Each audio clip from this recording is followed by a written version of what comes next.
자주 반복되는 말씀이 열매라는 말씀이죠.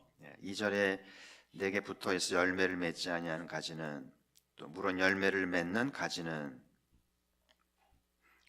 더 열매를 맺게 하려 하여, 또 4절에 스스로 열매를 맺을 수 없음 같이 5절에 열매를 많이 맺나니, 또 8절에 너희가 열매를 많이 맺으면 내 아버지께서 영광을 받으실 것이요. 예수님이 이제 이 말씀은 순환당하시기 전에 마지막 설교잖아요. 다락방에서 제자들에게 남기신 유고와 같은, 여러분 사람도 죽기 전에는 진실돼 되잖아요. 죽기 전에 거짓말 하겠어요? 평소에는 좀 그런 경향이 있어도 마지막은 진실된 법인데, 예수님은 뭐 평상시에도 진실로 이르셨고요. 그러신 분이 마지막이니까 얼마나 소중한 값진 메시지겠어요. 그 중에 하나가 이 다락방 열매 메시지잖아요. 예수님이 우리 제자들이 열매 맺기를 간절히 바라는, 간절히 염원하는 의도가 있지 않겠어요? 우리는 예수님을 생각해서라도 열매를 많이 맺어야 할 줄 믿습니다. 열매를 기필코 맺어서 주님을 기쁘시게 해야 되리라 믿고요. 오늘 쭉 보면 열매는 그야말로 자연스러운 거예요. 우리 주변에 이제 과실수나 논의 곡식들이 열매를 맺는 것을 보고 기적이라고 말하진 않아요. 이게 자연스러운 거죠. 씨앗을 심으면 자라서 그 정한 때에 열매를 맺는 것이 자연스러운 거고, 자연이 그렇잖아요. 하나님이 주신 자연의 섭리죠. 우리 인생도 자연의 일부잖아요. 그래서 흙으로 왔다가 흙으로 가는 우리의 몸의 구조는 흙으로 돼 있어요. 그래서 자연스러운 거예요. 그래서 여러분, 흥부와 농부 이야기 하잖아요. 흥부가 이렇게 제비의 다리를 고쳐주어서 이제 돌려보냈더니 제비가 박씨를 물고 와서 흔지 이렇게 복을 받잖아요. 그 박 속에 어마어마한, 그죠? 근데 놀부가 그 얘기를 듣고 샘이 나가지고 일부러 제비를 다리를 부러뜨렸잖아요. 자연스럽지가 않아요. 그래서 여러분, 공부를 하든 장사를 하든 뭐 사랑을 하든 무슨 일을 하든지 열매는 자연스러운 거예요. 남이 좋다고 해서 이렇게 인위적으로 억지로 흉내내고 따라가는 건 자연스럽지 않고요. 여러분만의 나만의 길을 걸어가면서 자연스럽게 열매를 맺어야 된다는 것을 기억하면서, 제가 한번 얘기했잖아요. 여러분 이 손과 손마디에 지문이 있잖아요. 이 지문이 여러분만의 것인 건 알죠? 주민등록증에 이걸 찍어 놓은 이유가 이것만 있으면 여러분 찾아내요. 인구가 60억이 돼도 여러분 찾아냅니다. 그 말은 똑같은 지문이 없다는 것이 증명이 되었고, 과학적 수사할 때 지문으로 찾아냅니다. 그러니까 아무데나 도장 찍고 이거 지문 찍으면 안 돼요. 그 나무 도장보다 손 도장이 무서운 겁니다. 그래서 나만의 인생이 있고, 나만의 길이 있고, 나만의 지문, 나만의 색깔, 나만의 목소리, 나만의 재능, 하여튼 나만의 뭔가 있다는 거예요. 할렐루야. 하나님은 이렇게 지으셨는데 자꾸 남을 따라가고 남 좋다는 거 따라가고 남의 말 듣고 하는 것은 자연스럽지 않아요. 보기도 안 좋고요. 여러분의 아이들도 너만의 길을 가거라. 여러분 배우자에게 여보 당신만의 길을 가. 남들 돈 번다고 돈 버는 게 재능이 아닐 수 있어요. 다 돈만 보면 어떡하겠어요. 공부하는 사람도 있고, 그죠? 장사하는 사람도 있는 거고, 자기만의 길을 가는 것이 자연스럽다는 생각이 들고, 이제 야외에 나가면 벌써 논에 똑같은 논인데 추수가 끝난 부분이 있고 아직 덜 연근 이렇게 논도 보면 일조량이 좀 다른 건지 좀 잘은 모르겠습니다만은 어쨌든 이제 추수가 막 진행이 되고 있는 상황인데 얼마나 보기가 좋아요. 농부들이 땀 흘려 수고해서 곡식을 거두는 기쁨이 얼마나 즐거울까요? 그래서 또 우리 시민들에게 양식을 나누어 주면서 이렇게 보람 있는 것이 얼마나 아름다운 일인지 우리가 보는 계절인데요. 논과들의 이제 곡식이 열매를 맺고 과일이 열매를 맺어서 사람들을 풍성케 하듯이 우리 갑복의 모든 성도들도 열매를 많이 맺어서 하나님을 기쁘게 해드리고 이웃을 행복하게 하면서 내 자신에게 보람이 있는 그런 삶이 자연스럽게 되어지기를 주의 이름으로 축복합니다. 그 책에 보면, 책이나 논문을 보면 그 서두에 감사말을 써요. 이 논문이 쓰여지기까지 쭉 이제 얘기도 하고 감사할 얘기를 하는데, 제일 많이 감사하게 되는 게 부모님에게 감사하더라고요. 이 책을 부모님께 헌정한다고. 아니, 공부는 지가 했는데 왜 부모님께 헌정을 하나요? 제대로 된 자식이라면 공부가 얼마나 어려운데요. 논문하고 쓰기가 얼마나 애써야 되는데요. 근데 그건 맞는 말이지만 부모님의 은혜를 생각하면, 부모님의 출산, 부모님의 육아, 부모님의 뒷발 생각하면 자식들의 수고는 비교가 안 되잖아요. 그래서 생각이 있는 자식이라면, 바른 자식이라면 전 그게 맞다고 생각이 돼요. 그냥 거칠게 하는 게 아니라 진짜 이 책은 부모님이 받아야 마땅한 내 수고는 부모님의 목숨 건 출산에 비교하면 비교가 되겠어요? 그래서 많은 자식들이 이제 이렇게 잘 되면서 이렇게 부모님께 영광을 돌리는 문구를 남기고 이렇게 치사를 하잖아요. 우리가 아무리 수고해도 부모의 은혜에 비교할 수 없는 것처럼 부모님의 은혜가 또 비교할 수 없는 것이 하나님의 은혜죠. 오늘 15장 1절에 내 아버지는 농부라. 그 농부가 땀 흘리고 애써서 열매를 맺죠. 그 농부에게 참 고마운 일인데, 내 아버지는 농부라. 이 말은 이 땅의 모든 농부를 창조하신, 그리고 농부가 심을 수 있는 씨앗을 주신 창조주 하나님이 얼마나 귀한 분인지, 이 내 아버지가 안 계시다면 씨앗은 어디서 나며, 농사기술은 어디서 배웠으며, 비는 어떻게 오며, 일조량은 어떻게 채워지며, 농부가 할 일이 아니에요. 그래서 우리는 농부가 애썼네, 농부가 참 수고가 많네. 제가 한번 소개했잖아요. 한자로 쌀미자가 나무에 88이 있는 거예요. 농부가 허리를 88번 숙여야 곡식이 나온다는 거니까 뼈 빠지는 거죠. 허리가 휘잖아요. 그럼에도 농부보다 귀한 거는 하나님의 은혜예요.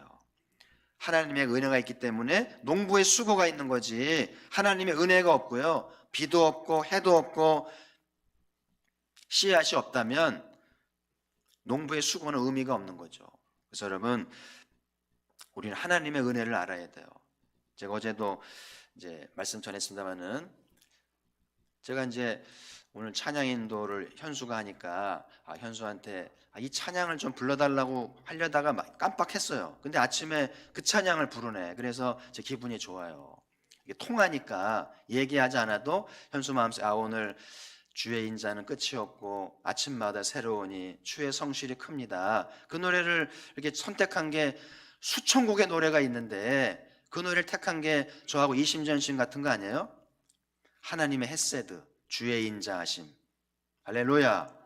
우리는 부족하죠. 지금 뭐 이렇게 경기도 어렵고 들리는 말들이 흉흉하고 주식이 다운되고 막 여러 가지 우리를 불길하게 만들고 불안하게 만드는 게 많지만, 우리 그리스도인들은 귀가 구별돼야 돼요. 너무 민감하지 마세요. 우리의 삶을 주관하시는 분은 그분이신데, 그분의 인자, 그분의 헤세드 때문에 우리는 결코 망할 수 없고 우리는 잘 되어야 할 만한 이유가 있는 줄 믿습니다. 하나님이 있기 때문에 그 옛날 출애굽할 때도 하나님이 10가지 재앙 중에 고센 땅은 구별하셨잖아요. 애굽은 다 피해를, 농작물에 피해를 입고 경기가 어렵고 재앙이 왔는데 하나님 택한 고센 땅 백성들이 있는 곳은 구별하시잖아요. 이 하나님의 헤세드가 우리를 구별합니다. 그래서 오히려 남들이 안 될 때 잘 되는 게 진짜 멋있는 일 아니에요? 물론 남들이 망하길 바라는 건 아닙니다만은, 남들이 다 안 된다고 그럴 때 우리가 잘 되면 사람들이 전도가 돼요. 하나님이 한다고 하면 그 솔깃하지 않겠어요? 그래서 오히려 어려운 시기가 전도할 기회가 되고 하나님 은혜를 입어서 복음을 전할 수 있는 기회가 될 수 있기 때문에, 헤세드의 그 사랑이 다함이 없기 때문에 우리는 결코 망할 수 없고 망했더라도 다시 일어날 줄 믿습니다. 7.8기를 나눴잖아요. 그 전인지 씨는 43전 44기, 여러분 몇 전 하셨어요? 몇 번 넘어지셨어요? 약한 소리 하지 마세요. 안 된다고 그러지 마세요. 아까 찬양했잖아요. 하나님이 새해를 향하시는데 옛적 일을 생각하지 말라. 나는 안 돼. 나는 안 돼. 그러면 진짜 안 됩니다. 자기 주문하지 마세요. 왜 기도하는 사람이 주문을 외우고 있습니까? 예수 그리스도의 이름으로 주문은 떨칠지어다. 생각을 바꾸세요. 나는 안 돼. 네가 뭘 해. 하나님의 역사를 막는 거예요. 불순종입니다. 그래서 43전 넘어졌더라도 43번 넘어졌더라도 난 44번째 일어날 거야. 99번 넘어져도 100번째 일어날 거야. 이게 헤세드예요. 이스라엘은 망할 수 없어요. 유대인들 망할 수 없어요. 왜냐하면 하나님의 언약 백성이기 때문에. 오늘 우리도 언약 백성 되었나요? 성만찬 드셨잖아요. 그 괜히 먹은 거 아니거든요. 여러분 혈관 속에 예수의 보혈이 흐릅니다.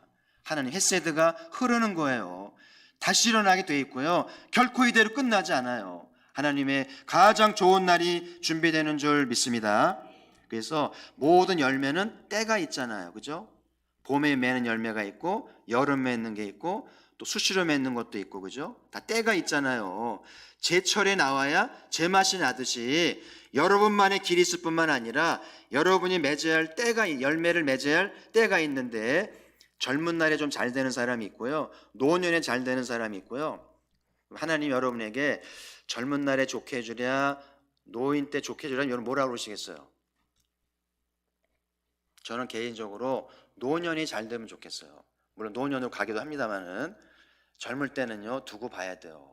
그래서 진짜 멋있는 삶은 중년기를 지나면서부터 인격이 변화가 되어서 품위가 있고 무게감이 있고 영성도 깊어지면서 사람들을 감동하는 그런 노년의 행복, 노년의 축복이 얼마나 귀한지.